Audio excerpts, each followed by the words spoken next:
আল্লাহ রাব্বুল আলামিন যুগে যুগে নবী প্রেরণ করেছেন। আল্লাহ রাব্বুল আলামিন যুগে যুগে নবী প্রেরণ করেছেন। হযরত আদম আলাইহিস সালাতু ওয়াস সালাম থেকে বিশ্ব নবী সাল্লাল্লাহু আলাইহি সাল্লাম পর্যন্ত অগণিত নবী রাসূল আল্লাহ রাব্বুল আলামিন দুনিয়ার বুকে প্রেরণ করেছেন। বিশ্ব নবী সাল্লাল্লাহু আলাইহি সাল্লাম ধরে এসেছেন, শুনেন।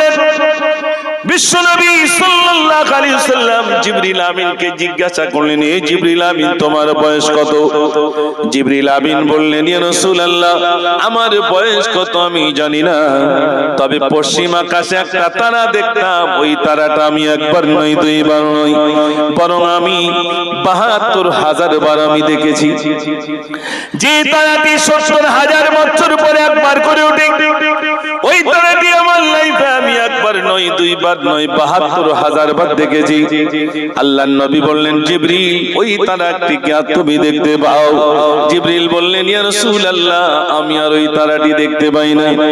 আল্লাহর নবী বললেন, জিবরিল রে, যে তারাটি তুমি ৭০,০০০ বছর পর একবার করে তুমি দেখতে, যে তারাটি তুমি ৭২,০০০ বার দেখেছো, ওই তারাটি অন্য কেউ নয়, ওই তারাটি হলাম আমি, জনাবে মুহাম্মদুর রাসূলুল্লাহ সাল্লাল্লাহু আলাইহি সাল্লাম। জোরে বলুন না সুবহানাল্লাহ। আরে জোরে বলবেন না সুবহানাল্লাহ। সুবহানাল্লাহ বলে লাভ কত জানেন? আমরা তো এগুলো বলতে চাই, সুবহানাল্লাহ, মাশাআল্লাহ, আলহামদুলিল্লাহ, জাযাকাল্লাহ, ইনশাআল্লাহ, এগুলো বলতে হবে না? হবে না? মানুষ ইন্তেকাল করলে কি বলতে হবে, ভালো সংবাদ শুনলে কি বলতে হবে, এগুলো আমরা শিখি না, আলোচনা করি না, কি বলবো না বলবো। শুধু সুবহানাল্লাহ বলে লাভ জানেন?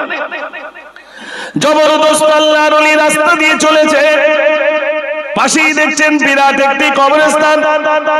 আল্লাহর ওলি কাশ্মীর ভিতরে দেখেন একজন হাফেজে কোরআন কবরে শুয়ে কোরআন শরীফ তেলাওয়াত করে। তিনি সালাম দিলেন, আসসালামু আলাইকুম, উত্তর চলে এলো, ওয়ালাইকুম আসসালাম। আল্লাহর ওলি জিজ্ঞাসা করেন, ও আল্লাহর বান্দা, কতদিন ধরে কোরআন পড়ো? আল্লাহর ওলি কথা শুনে হাফেজে কোরআন বলছে, কতদিন ধরে কোরআন পড়ি জানি না, তবে আমি ইন্তেকালের পরে আল্লাহ রাব্বুল আলামিন আমাকে কোরআন পড়ার জন্য বললেন, তুমি কোরআন পড়ো। আমি কোরআন পড়তেই রইলাম, আমি কোরআন শরীফ পড়তেই রইলাম।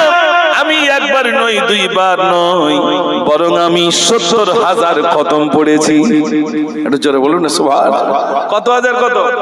৭০,০০০।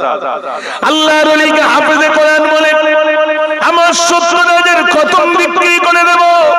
কাকে বিক্রি করবে? বলছে দুনিয়ায় বেঁচে থাকা বান্দা একবার সুবহানাল্লাহ বলবে, ওই সুবহানাল্লাহ